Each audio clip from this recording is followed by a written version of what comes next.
Andy Pilgrim. And Andy, a frustrating day yesterday with good speed and then a rare brake failure on the car. But you had, as Johnny would say, a fast hot rod today, very racy. Yeah, great weekend. Obviously, Cadillac are pretty good on street circuits, and you know, Johnny did a phenomenal job. I got to say, congrats to him again. He's just indestructible in Detroit. After yesterday with the brake problem that I had, I was actually lucky not to ball it up. So a little bit of luck in a sense of just being ready for today. The guys didn't have any real fixing to do. And to come away with a second today was a nice return after yesterday's disappointment. So I'm actually very happy with it. You had a tremendous run at one point, out of 2 down into 3, and I thought you were going to make one of your classic, really decisive moves. You opted not to. I guess maybe a yellow played into that, but you looked very quick at the end. Yeah, I think we did have a little bit of car to Johnny at the end, but obviously the last 10 minutes of the race was under yellow, and there was a yellow down at 3, and that was kind of like what paid to doing anything. Obviously, we've been under pretty strict instructions from Jeff Carter that you ain't going to pass under yellow and finish anywhere. So we were all being, I think, fairly careful in traffic and respecting the yellows, which we're supposed to do, obviously. So yeah, but Johnny did a great job. So you know, that congrats to him again. And you know, when we can finish 1-2, whichever the order, obviously it's good for Cadillac. Got to ask you though, you had a moment out there over that twisty bit when he went for a spot and it suddenly closed, and I mean it was a serious wiggle and a brilliant save. Well, thanks. It was a major tank slap. Riding motorcycles, racing motorcycles, the bar, it was bar to bar to bar. I mean, it was. I just thought I was going around. Absolutely. I don't know if you saw it, but yeah, it was.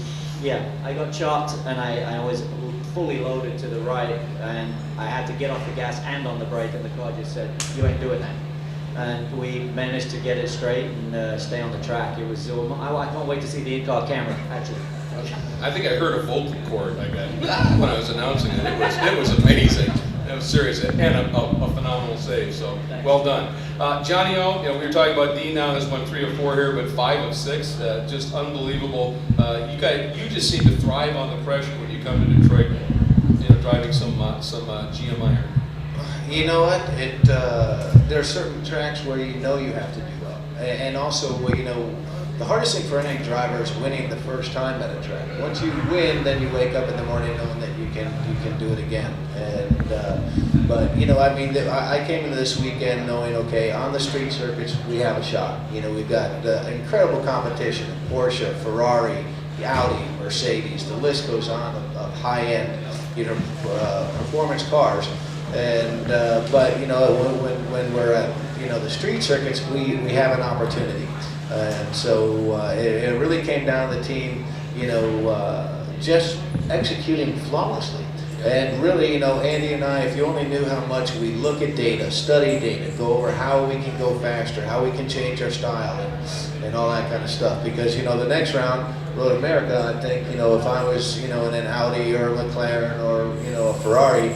I'd be looking for revenge, and so those circuits will suit them. With Detroit being a little bit on the bumpy side, and again I think that works to our advantage. It's funny, I was actually talking to Roger Penske 2 days ago, and I was like, don't make this track too nice. A couple bumps are good for me. Absolutely, and it has been good for you here. One of the things that I wanted to talk about a little bit was, the Cadillacs, as the race goes on, sometimes with the weight and the like, things start to come back a little bit. How are things going later in the race for you at that point? I actually think I had a damper problem. Going on during that race. That was I got on at about half distance, saying I might have a tire going down or a damper going bad, and then a vibration, and then I got a headache, and no, I'm just kidding. But but yeah, no. As far as I think both Andy and I were driving to conserve our equipment, but Andy, I'd gap him a little bit, and then he would pee there again, and I'm like, stop being a jerk, and I wasn't. But no, I think Andy was quicker today, and but again, I was able to get the lead at the start, and that's where I think the race was won. Absolutely fantastic. If you have any questions, we'll open it up.